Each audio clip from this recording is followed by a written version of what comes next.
আল্লাহ তাআলার কাছে আরজ করে, রব্বুল ইজ্জত এই জাতির মায়েদের গর্ভে এই ধরনের বেশি বেশি করে বীর সন্তান তুমি জন্ম দাও,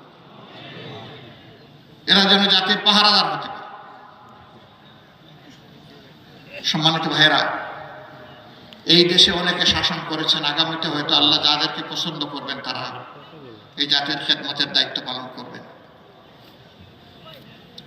আমাদের সন্তানেরা এত এত রক্ত কেন দিল, জীবন কেন দিল, পঙ্গু কেন হলো? তারা চেয়েছে সমাজ থেকে সব ধরনের দুঃশাসন এবং দুর্নীতির কবর রচনা হোক। 5 তারিখের পরে রাজশাহী, যেটাকে এডুকেশন ভিলেজ বলা হয়, শিক্ষার গ্রাম, অসংখ্য শিক্ষা প্রতিষ্ঠান আলহামদুলিল্লাহ এখানে আছে। এটা আল্লাহর এক নিয়ামত। স্যান্ডেলিনা সো, রূপচর্চায় আভিজাত্য। আমি আশা করি 5 তারিখের পরে রাজশাহীতে কোনো চাঁদাবাজি হয় না, রাজশাহীতে কোনো চাঁদাবাজি হয় না। এখানকার মানুষ ভদ্র, এখানকার মানুষ বিনয়ী, এখানকার মানুষ সৎ, কেউ চাঁদাবাজি এখানে করে না, ঠিক না? এখানেও চাঁদাবাজি হয়, এখানেও ফুটপাত দখল হয়, হাট বাজার, বালুমহাল, জলমহাল, বিভিন্ন যানবাহনের স্ট্যান্ড, সবগুলাতে দখলদারি হয়। তাহলে আমাদের এই শহীদদের রক্তের প্রতি এইটাকে ভালোবাসা, এটাকে সম্মান? এই কাজ যারা করেন বিনয়ের সাথে তাদেরকে অনুরোধ করে এই কাজটা ছেড়ে দেন, মেহরবানি করে এই কাজটা করবেন না। আমাদের শহীদদের আত্মা কষ্ট পাবে, মানবতা অপমানিত হবে, লাঞ্ছিত হবে। বন্ধু, এই কাজটা ছেড়ে দেন ভাই, আল্লাহর রাস্তায় এই কাজগুলা ছেড়ে দেন, এই কাজ আর করবেন না। অফিস আদালতে যারা ঘুষ বাণিজ্য করেন, আবার মামলা বাণিজ্য অনেকে করেন, তাদের প্রতি আমাদের আন্তরিক অনুরোধ, ভাই কাজগুলা করিয়েন না।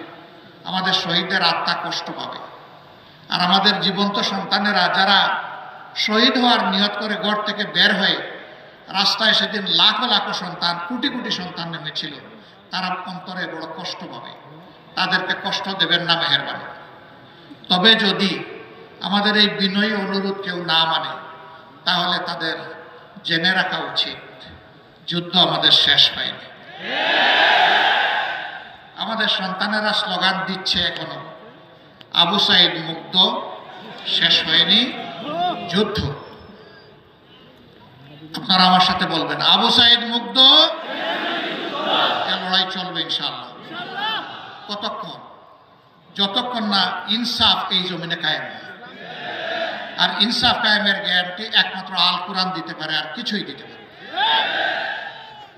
এই কোরআনিক শাসন সকল ধর্মের, সকল দলের, সকল বর্ণের মানুষের জন্য একমাত্র ইজ্জতের গ্যারান্টি।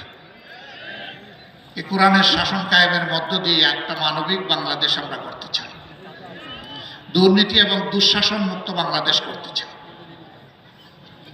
অন্য ধর্মের ভাইদেরকে আমরা আমাদের ভাই হিসেবে দেখি, কারণ একই আদম এবং একই হাওয়া আলাইহিস সালামের আমরা বংশধর। শয়তান আমাদেরকেও ধোঁকা দেয়, অনেককেই ধোঁকা দেয়। শয়তানের ষড়যন্ত্রে পড়ে অনেকে তার প্রভুকে ভুলে যায়। আমাদের রুট, আমাদের উৎস, আমাদের মূল এক জায়গায়। আমরা মানুষকে ঘৃণা করি না, হিংসা করি না। আমরা মানুষকে মানুষ হিসাবে সম্মান করি। মানুষের দুঃখে কষ্টে চেষ্টা করি সাড়া দেওয়ার, এটাও চেষ্টা করি সবার আগে সাড়া দেওয়ার। কেন? কারণ আল্লাহর হাবিব বলেছেন, খায়রুন নাস মাইয়ানফাউন নাস, মানুষের মধ্যে তারাই উত্তম যারা মানুষের কল্যাণে সবসময় ব্যস্ত থাকে। আল্লাহ যেন এই তৌফিক আজীবন কিয়ামত পর্যন্ত আমাদেরকে দান। সম্মানিত ভাইয়েরা, সেই স্বপ্নের, সেই কল্যাণ রাষ্ট্র, বৈষম্যহীন, দুর্নীতিমুক্ত, চাঁদাবাজ মুক্ত, ঘুষ মুক্ত একটি ন্যায় ইনসাফের বাংলাদেশ গড়েই আমরা মানবিক বাংলাদেশ করতে চাই।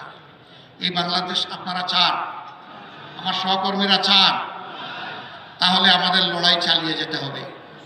ত্যাগ অনেক করেছি, ইনশাআল্লাহ আল্লাহ তৌফিক দিলে জাতির জন্য আরো ত্যাগ স্বীকার করব।